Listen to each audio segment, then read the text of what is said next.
Congratulations, Marcus Ericsson, winner of the opening NTT IndyCar Series race. Do you like it? If not, you can try mine. Interesting. You got... It's like chocolatey. Morning Timber. I know, vanilla it's bean. chocolatey, he says. Everything tastes chocolate.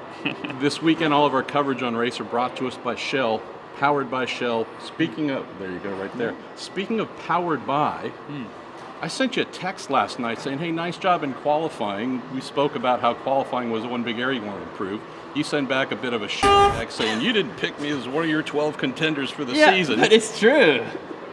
But it's not true. But he gave me really good extra motivation, because that's what I said. Thank you, Marshall, for the extra motivation. I'm going to go out and show you. And then here we are. So I want to say thanks. If you believe any of that, that's on you. Nonetheless, Marcus, this to me was everything you were wanting to do to get this season rolling. We know you can win motor races in IndyCar. That's not the question. It's the can you get things started Saturdays in qualifying to your satisfaction. What did you do on Saturday? Right there. Here in the race. Thereabouts the whole time.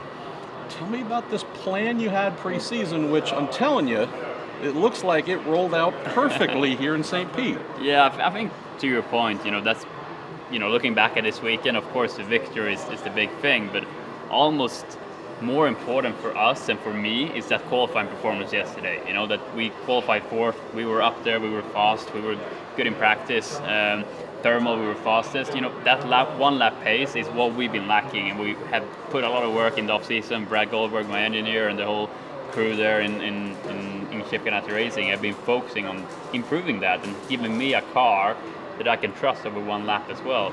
And that's what gets me so excited, because I know on race day we are strong. The 8th car, my driving is really good on race day, but we've been lacking a bit on qualifying. So to get off to a start like this, it's perfect, and it gives a lot of confidence going forward. So somewhere your race engineer Brad Goldberg is probably his usual puddle of tears. I'm sure. We love him. Angela Ashmore yet again, more winning ingredients there. Wasn't lost on me that towards the end of the race you're chasing Pato O'Ward, who had Taylor Kyle on his timing stand in radio previous many years, with the great Mike O'Gara moving from your timing stand last year to now running Chip's Cadillac GTP team. Well, who do you have? Taylor Kyle. Exactly. How did that go? Tell me about that experience. It's pretty cool to, he come over here and he win his first race, and we beat his whole team by doing it. So, no, he's been great. Taylor has been a great addition to the whole team, and for me to work with him, I knew him a little bit from back in 2019 when I came to IndyCar, to the Schmidt-Peterson team.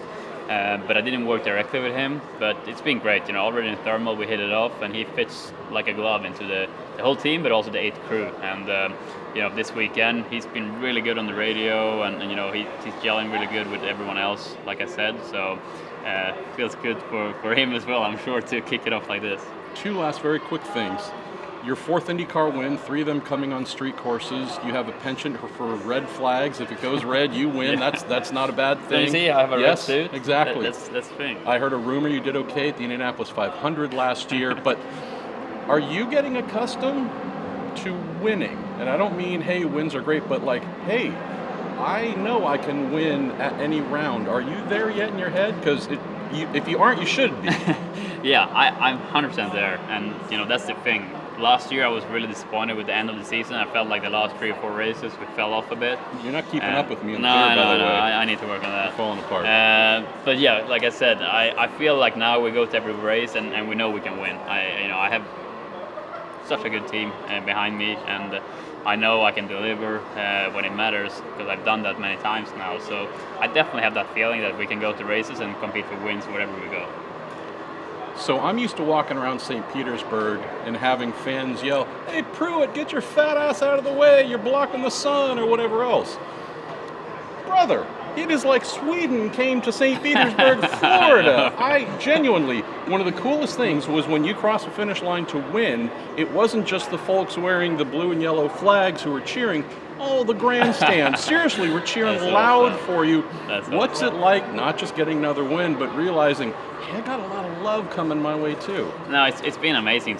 Like you said, this weekend, I've had a lot of Swedish people that's been flying all the way over to the other side of the world to support me this weekend, but also a lot of locals and Americans that's been wearing my Husky Chocolate shirts and coming up to me, and that means a lot. I think we're nothing without our fans, and for me to have that support it definitely means a lot to me.